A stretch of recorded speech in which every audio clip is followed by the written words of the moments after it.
कहानी की शुरुआत होती है एक सुनसान मार्केट से, जहां हम एक फैमिली को देखते हैं जो बिल्कुल चुपचाप खामोशी से जरूरत का सामान इकट्ठा कर रही होती है। ये लोग इतने ज्यादा डरे हुए थे कि एक दूसरे से बात तक नहीं कर पा रहे थे, बस इशारों से एक दूसरे को समझा रहे थे। आखिर कुछ तो था जो उन्हें बिल्कुल खामोश रहने पर मजबूर कर रहा था। इस फैमिली का लीडर है ली और उसकी वाइफ का नाम इवेलिन है। यहाँ उनकी बड़ी बेटी रीगन जो बचपन से सुन नहीं सकती थी, और उनके दो बेटे मार्कस और बो होता है। वो उम्र में छोटा होता है, इसीलिए वो ज्यादा चीजें नहीं समझ पाता। वो ऊपर अलमारी में एक टॉय रॉकेट देख लेता है। जैसे ही वो रॉकेट को उठाने वाला होता है तो वो रॉकेट उसके हाथ से छूटकर नीचे गिरता है। ये देखकर सबके गले में सांसें अटक जाती हैं। लेकिन ऐन वक्त पर रीगन जल्दी से उस टॉय रॉकेट को कैच कर लेती है और सबकी जान बचा लेती है। ली सबको इशारों में समझाता है कि शाम होने वाली है, हमें जल्द से जल्द घर लौटना होगा, नहीं तो हम खतरे में पड़ सकते हैं। तभी इनका 4 साल का बेटा वही टॉय रॉकेट फिर से उठा लाया। उसे देखकर सभी दहशत में आ गए, क्योंकि ये रॉकेट बैटरी से चलने वाला था, जिसे ऑन करते ही शोर मच सकता था। ली अपने बेटे के हाथ से वो रॉकेट लेके उसकी बैटरी निकालकर टेबल पर रख देता है। इसके बाद वो सभी घर के लिए निकलने लगे, लेकिन वो उस रॉकेट को साथ ले जाने की बार बार जिद कर रहा था। इसलिए रीगन चुपके से इस बिना बैटरी वाले रॉकेट को उसके हाथ में थमा देती है और वो भी स्टोर से बाहर आ गई। पर तभी उस बच्चे ने रॉकेट की बैटरियां भी उठा ली। इसके बाद ये चारों लाइन से घर की तरफ निकल पड़े। तब हम देखते हैं कि रोशनियों से चमकने वाला ये शहर कभी गाड़ियों के शोर और इंसानों की भीड़ से भरा रहता, मगर आज ये शहर पूरी तरह से वीरान और सन्नाटे में डूबा हुआ है। यहाँ इंसान तो दूर बल्कि परिंदों की भी आवाज नहीं सुनाई देती। हर तरफ एक खौफनाक सी खामोशी छाई हुई है। पूरी दुनिया में अब कमतर ही लोग जिंदा बचे हैं, जिनमें ये 5 लोग भी शामिल हैं। यहाँ हमें देखते हैं कि उन्होंने लाइन से अपने घर तक रेत बिछाया हुआ है और ये लोग इस पर नंगे पांव चल रहे थे ताकि कदमों की भी आहट ना हो। वही मासूम बो रीगन के पीछे था। वो रॉकेट को लेकर बहुत खुश था। तभी बो ने रॉकेट में बैटरी लगाकर उसे ऑन कर दिया, जिससे उस रॉकेट में म्यूजिक बजने लगा। रीगन सुन नहीं सकती थी, इसलिए आवाज पर उसका ध्यान ही नहीं गया। लेकिन जब ली और इवेलिन ने उसे सुना तो वो दोनों बहुत ज्यादा घबरा गए। तभी अचानक घने जंगलों के बीच से निकलकर गोली की रफ्तार से भागता एक खौफनाक मॉन्स्टर बो की तरफ बढ़ने लगा। ली जल्दी से खिलौने को बंद करने के लिए बो की तरफ तेजी से दौड़ता है, लेकिन तब तक बहुत देर हो चुकी थी। वो मॉन्स्टर बो को अपने साथ ले गया। उसके बाद हमें 1 साल के बाद का सीन दिखाया जाता है। ली और उसकी फैमिली ने इस हालात में जीना सीख लिया था। ली ने अपने घर में एक रिसर्च रूम बना लिया था, जहां उसने उस मॉन्स्टर के बारे में पूरी जानकारी हासिल कर ली थी। यहाँ हमें पता चलता है कि वो खौफनाक मॉन्स्टर जो बिल्कुल धीमी सी आवाज को भी कई किलोमीटर दूर से डिटेक्ट कर लेता है।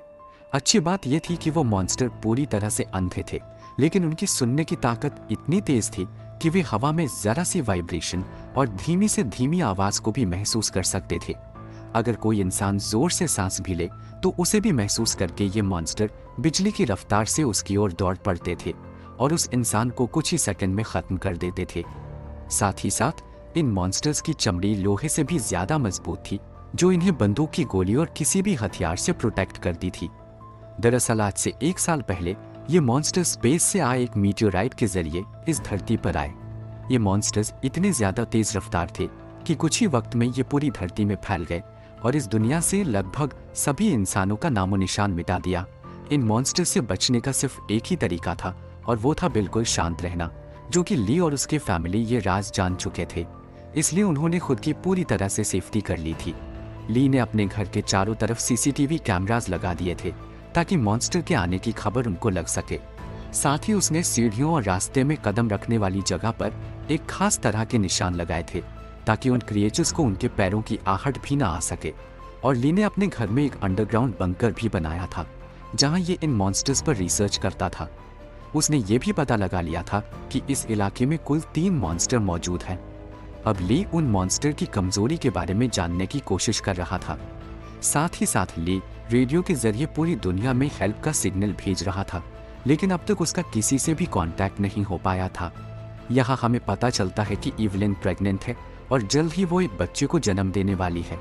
अब क्योंकि ये बच्चा पैदा होने पर रोने लगेगा, इसलिए उन्होंने अपने आने वाले बच्चे के लिए एक साउंड प्रूफ बॉक्स बना लिया है, ताकि जब भी अगर बच्चा रोए तो उसके मुंह पर ऑक्सीजन मास्क रख के उसे उस बॉक्स में छुपा दे, जिससे उस मॉन्स्टर को बच्चे की रोने की आवाज नहीं आएगी।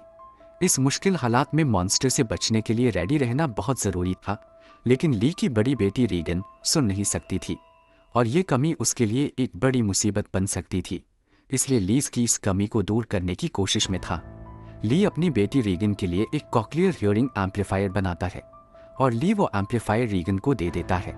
लेकिन रीगन इस एम्पलीफायर को लेकर खुश नहीं थी, क्योंकि उसे लगता था कि हमेशा की तरह ये एम्पलीफायर भी काम नहीं करेगा, क्योंकि ली अपनी बेटी रीगन के लिए पहले भी कई एम्पलीफायर बना चुका था। इसलिए रीगन पहले तो इस एम्पलीफायर को गिरा देती है, लेकिन जब वो उस एम्पलीफायर को टेस्ट करती है तो ये एम्पलीफायर काम कर रहा होता है। बाहरी दुनिया की आवाज़ सुनते ही वो खुशी के मारे रोने लगती है और साथ में रीगन को अपने छोटे भाई की याद भी आती है। रीगन आज भी खुद को अपने भाई की मौत का जिम्मेदार ठहराती है। उसे लगता है कि अगर उस दिन वो अपने भाई को टॉय रॉकेट नहीं देती तो आज उसका भाई जिंदा होता। रीगन अपने पिता के काम में हाथ बटाकर खुद को साबित करना चाहती थी, इसलिए रीगन अपने पिता के अंडरग्राउंड बंकर की तरफ जाने लगती है। लेकिन तभी उसके पिता उसे रोक लेते हैं और उसे अंदर जाने से मना कर देते हैं, क्योंकि 1 साल पहले रीगन के अपने छोटे भाई को टॉय रॉकेट देने की गलती की वजह से अब वो रीगन पर बिल्कुल भी भरोसा नहीं करता। उसे डर लगता है कि नीचे अंडरग्राउंड बंकर में माइक्रोफोन, रेडियो और भी कई सारी चीजें हैं। अगर गलती से भी रीगन का हाथ किसी ऐसी चीज के साथ लग गया जो साउंड क्रिएट करती हो तो हमारी जान खतरे में पड़ सकती है। अगले दिन ली अपने बेटे मार्कस के साथ मछलियां पकड़ने नदी पर जा रहा होता है। रीगन भी उनके साथ जाना चाहती थी। रीगन ली से रिक्वेस्ट करती है कि प्लीज मुझे भी अपने साथ ले चलो, पर ली ने उसे अपने साथ ले जाने से मना कर दिया। वो रीगन से कहता है कि तुम्हारी माँ घर पर अकेली है, इसलिए तुम घर पर अपनी माँ का ख्याल रखो। जिसके बाद ली मार्कस के साथ नदी की तरफ निकल गया। ये बात रीगन को बहुत ज्यादा बुरी लगती है और वो नाराज हो जाती है। उसे लगता है कि उसके पिता उसे प्यार नहीं करते, इसलिए वो अपना बैग पैक करके वो भी घर से कहीं निकल गई और सीधा उस जगह पर आई जहां पर उसके भाई को मॉन्स्टर ने मार डाला था। वो अपने भाई के कब्र के पास लेटकर रोने लगती है और कुछ ही देर में यहीं पर रीगन की आंख लग जाती है। दूसरी तरफ एवलिन बिल्कुल अकेली थी। कुछ देर बाद वो बेसमेंट से कपड़े धोकर उन्हें बोरी में भरकर बाहर ले जा रही थी। तभी सीढ़ी पर लगाए कील उस बोरी में फंसकर सीधा हो गया। वो नुकीला कील ठीक उनके पैर रखने की निशान पर था, पर एवलिन उसे देख नहीं पाई। उधर ली और मार्कस मछली पकड़ने में लगे थे। कुछ देर बाद ली अपने बेटे मार्कस को एक झरने के पास ले आता है और ली अपने बेटे से कहता है कि यहाँ तुम बात कर सकते हो, क्योंकि पानी के झरने की वजह से तुम्हारी आवाज उसमें हाइड हो जाएगी और तुम्हारी आवाज उस मॉन्स्टर तक नहीं पहुंच पाएगी। अब तुम खुलकर बात कर सकते हो। वो दोनों झरने के पास बैठकर बातें करने लगते हैं।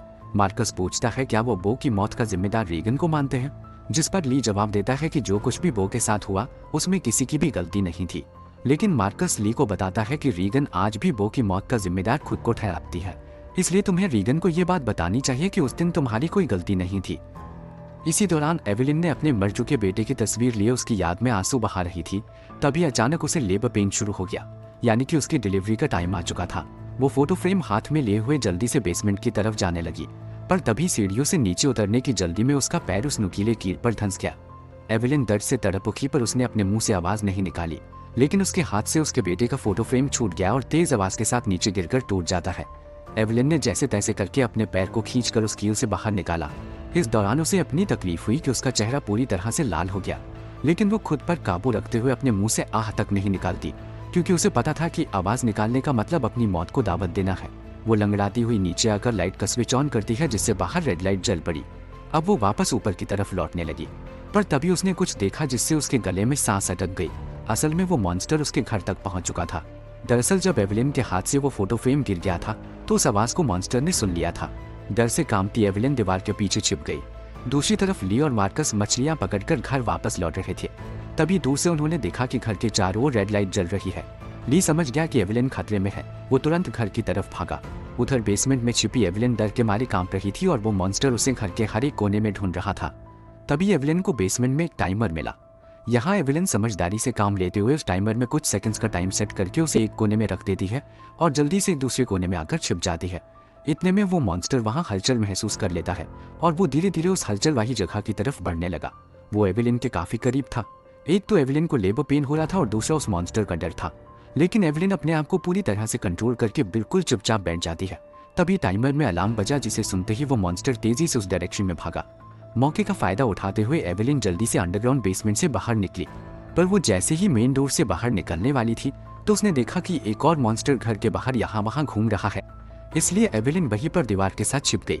उधर ली मार्कस के साथ दूर से ये सब कुछ देख रहा था। ली समझ गया कि अगर मैं अपनी बीवी को बचाने के लिए घर पर जाऊंगा तो मैं अपनी बीवी को बचाने के बजाय हम दोनों की जान जा सकती है, क्योंकि उस मॉन्स्टर की बॉडी इतनी सख्त है कि उसे बंदूक से मार पाना इम्पॉसिबल है। इसलिए वो अपने पहले से बनाए हुए एक प्लान पर काम करने लगा। ली ने जल्दी से मार्कस को टॉर्च दिया और उसे जल्दी फ्लेयर रॉकेट चलाने को कहा, जो उन्होंने घर से दूर एक जगह पर पहले ही वहां सेट कर रखे थे। जिसके बाद मार्कस तेजी से रॉकेट की तरफ भाग निकला। दूसरी तरफ एवेलिन ऊपरी मंजिल में मौजूद बाथटब में भाग आई। वो बहुत ज्यादा तकलीफ में थी। अब वो और ज्यादा देर तक बच्चे को रोक नहीं सकती थी। वो बस बच्चे को जन्म देने ही वाली थी कि उसके सिसकियों की आवाज को महसूस करता हुआ वो मॉन्स्टर बाथरूम के करीब आ चुका था।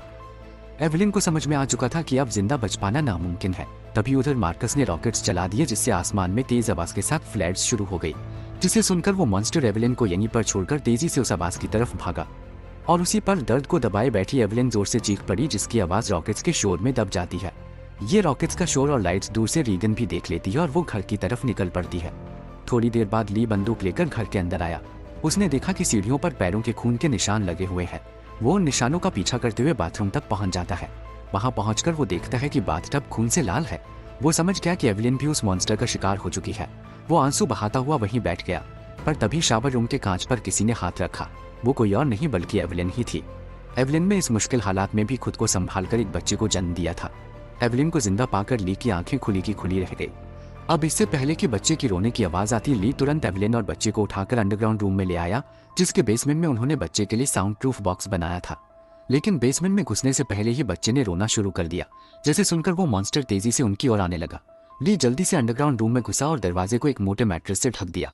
ली ने फौरन बच्चे के मुंह पर ऑक्सीजन मास्क लगाया और उसे बॉक्स में बंद कर दिया, जिससे उसके रोने की आवाज बंद हो गई। तब जाकर उन दोनों ने राहत की सांस ली। यहाँ ली अपनी वाइफ एवेलिन को बताता है कि मैं इन क्रीचर्स की कमजोरी जान चुका हूँ। अब जल्द उनके लिए मैं एक औजार तैयार करने वाला हूँ, जिससे ये क्रीचर्स हमारा कुछ नहीं बिगाड़ पाएंगे। इसी दौरान दूसरी ओर रीगन भी घर लौट रही थी। तभी उसे खेतों के बीच एक लाइट जलती हुई नजर आई। रीगन जल्दी से उस लाइट के पास आने लगी, लेकिन वो इस बात से अनजान थी कि एक मॉन्स्टर उसके कदमों की आहट से उसके पीछे चलता रहा है। जैसे ही वो मॉन्स्टर रीगन को मारने के लिए उसके काफी करीब आया, तभी अचानक रीगन के कान की मशीन से एक नुकीली और तेज फ्रीक्वेंसी निकलने लगी। इस नुकीली आवाज से वो मॉन्स्टर तड़पने लग जाता है, जैसे ये आवाज उसके कान के अंदर सुई की तरह चुभ रही हो। इस आवाज को ये मॉन्स्टर ज्यादा देर तक बर्दाश्त नहीं कर पाता और जल्दी वहां से भाग गया। वहीं आवाज रीगन के कानों को भी चुभ रही थी, पर जैसे ही वो मॉन्स्टर वहां से भागा, रीगन के कान में तकलीफ बंद हो गई। लेकिन रीगन को समझ नहीं आया कि आखिर उसके कान की मशीन ने ऐसा क्यों किया। वो इस पर ज्यादा ध्यान न देते हुए लाइट के पास पहुंच जाती है। तभी उसने पाया कि वो रोशनी एक टॉर्च की थी। जैसे ही रीगन उस टॉर्च को उठाने गई, तभी अचानक किसी ने उसका हाथ पकड़ लिया। वो कोई और नहीं बल्कि मार्कस ही था, जो डर से कांपता हुआ यहाँ छिपा हुआ था। अपनी बहन को देखकर मार्कस की घबराहट दूर हो गई। वो रीगन से कहता है कि मैं झाड़ियों से तुम्हें छुपकर देख रहा था, तुम्हारे पीछे वो मॉन्स्टर भी आ रहा था, लेकिन पता नहीं वो मॉन्स्टर तुम्हारे करीब आते ही अचानक भाग गया। ये सुनकर रीगन बहुत ज्यादा डर जाती है, क्योंकि उसे ये भी पता नहीं था कि उसके पीछे मॉन्स्टर आ रहा है। वहीं दूसरी तरफ एवेलिन अपने बच्चों की चिंता हो रही थी। वो ली से कहती है, मुझे डर लग रहा है कि कहीं उस मॉन्स्टर ने मेरे बच्चों को खा नहीं लिया हो, तुम जल्दी से मेरे बच्चों को ढूंढ लाओ। इसलिए ली अंडरग्राउंड रूम में अपनी वाइफ और बच्चे को सुलाकर वहां से बाहर निकलता है। पहले वो यहाँ वहाँ खतरा ढूंढने लगता है, मगर अब वो मॉन्स्टर भी वहां से जा चुका था।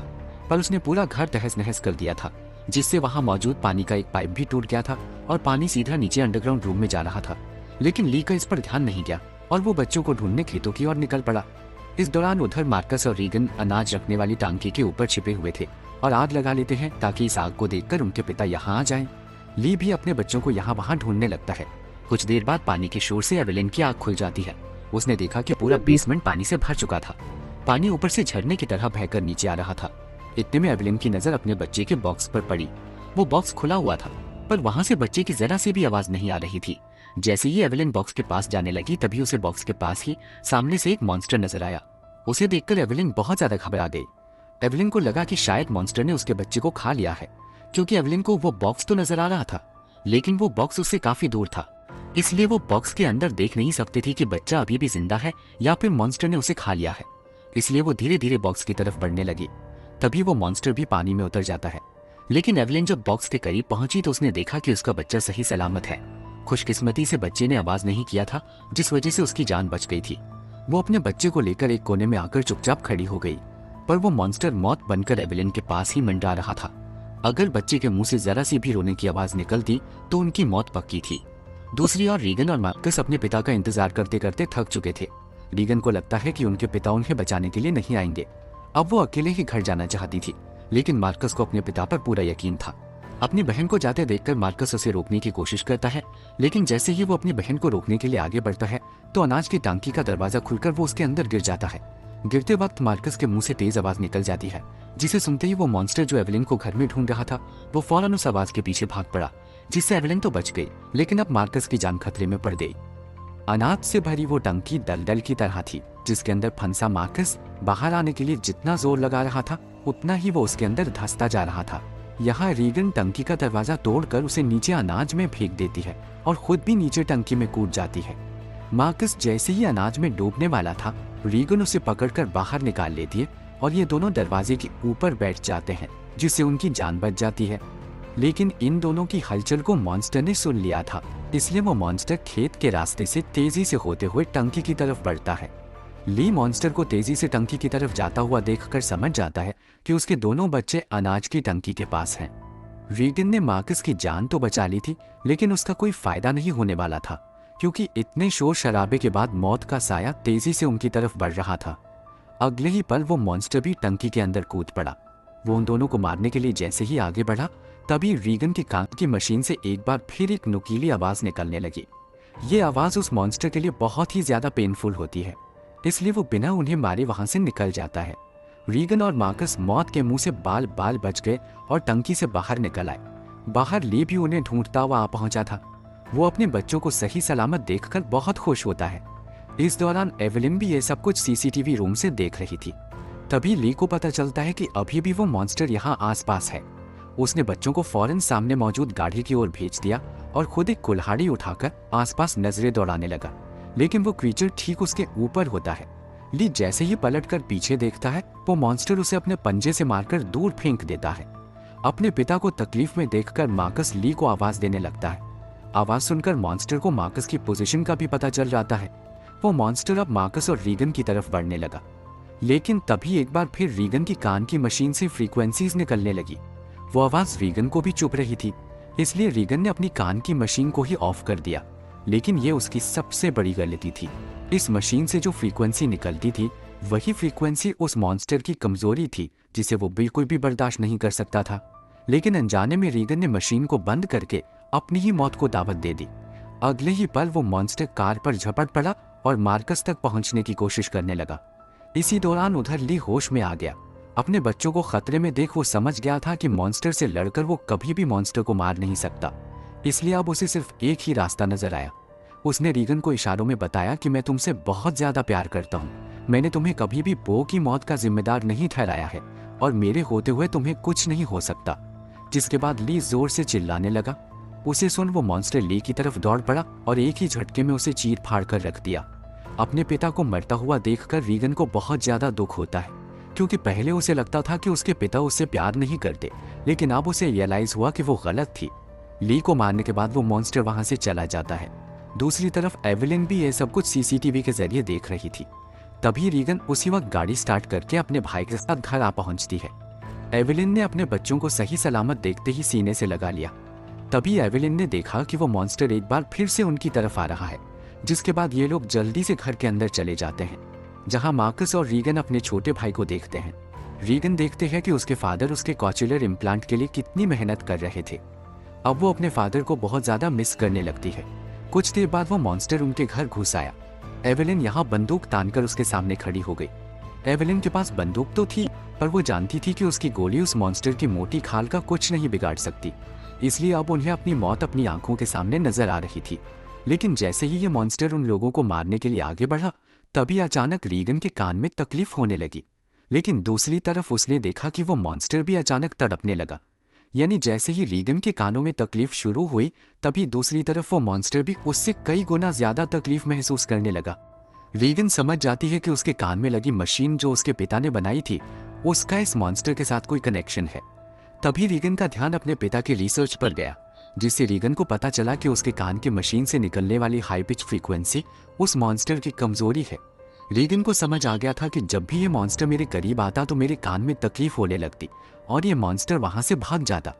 इससे पहले कि ये मॉन्स्टर उन्हें मार देता, रीगन जल्दी से अपने कान में लगे कॉचुलर इम्प्लांट का पावर और ज्यादा बढ़ा देती है, जिससे निकली हाई फ्रीक्वेंसी साउंड से वो मॉन्स्टर अचानक तड़पने लगा। ऐसा लग रहा था कि जैसे वो हाई फ्रीक्वेंसी साउंड उस मॉन्स्टर के पूरे शरीर में सुइयां चुभ हो रही हो। यहाँ रीगन की माँ भी समझ जाती है कि ये सारा कमाल कॉचुलर इम्प्लांट का है, लेकिन पावर बढ़ाने से रीगन के कानों में भी और ज्यादा तकलीफ होने लगी। इसलिए रीगन ने समझदारी से काम लेते हुए वहां रखे एक माइक्रोफोन के साथ उस कान की मशीन को लगा देती है, जिससे वो फ्रीक्वेंसी साउंड वेव और ज्यादा तेज हो गई।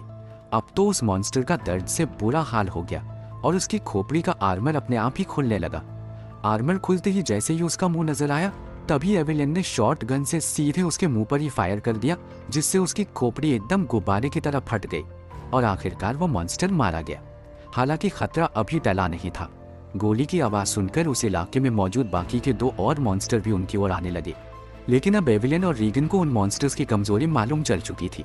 इसलिए रीगन ने माइक का वॉल्यूम फुल कर दिया और एवेलिन उन मॉन्स्टर्स को मारने के लिए तैयार हो गई।